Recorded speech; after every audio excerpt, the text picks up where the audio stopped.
Sebetulnya kamu mengharapkan apa? Bingung dia. Ya, bingung dia. Sebab asumsi-asumsi yang dia pakai itu semuanya asumsi-asumsi yang diproduksi di sana. Nggak ada di sini. Tapi dia paksakan gagasan itu masuk ke sini. Nah ini bahayanya kalau kita punya mindset balai seperti itu. Dan tidak hanya demokrasi dan feminisme, ya, tidak hanya itu. Termasuk juga HAM. Wah, itu HAM itu apa? Sekarang LGBT, terima lagi, jual lagi, ajak teman jadi LGBT. Ini semua tidak lebih dari mengharapkan adanya bantuan asing, donor ini dan segala macam. Nggak lebih dari itu sebenarnya. Untuk pemenuhan kebutuhan sesaat. Nggak mikir tentang apa yang terjadi dalam masyarakat ini, ya kan? Apa yang terjadi 50 tahun, 100 tahun kemudian. No way. Itu bukan pikiran saya. Yang penting eksis.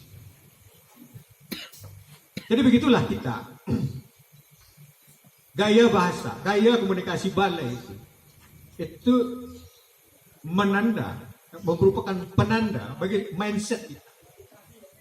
Mindset kita yang terbuka sekali untuk memasarkan ide-ide apa saja yang datang dari barat itu tanpa saringan. Nah, yang sangat kita sayangkan adalah gaya surau atau gaya nenek mama itu yang merupakan warisan turun-temurun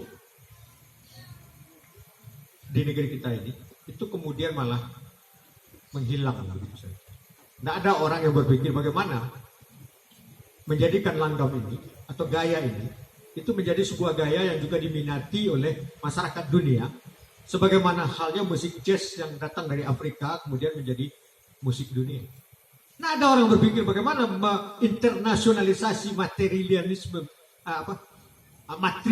matrilinealisme misalnya, ya kan?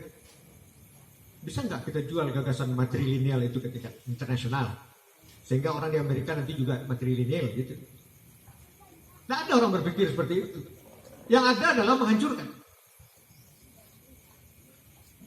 Jadi kekayaan budaya kita akhirnya hancur karena dominasi dari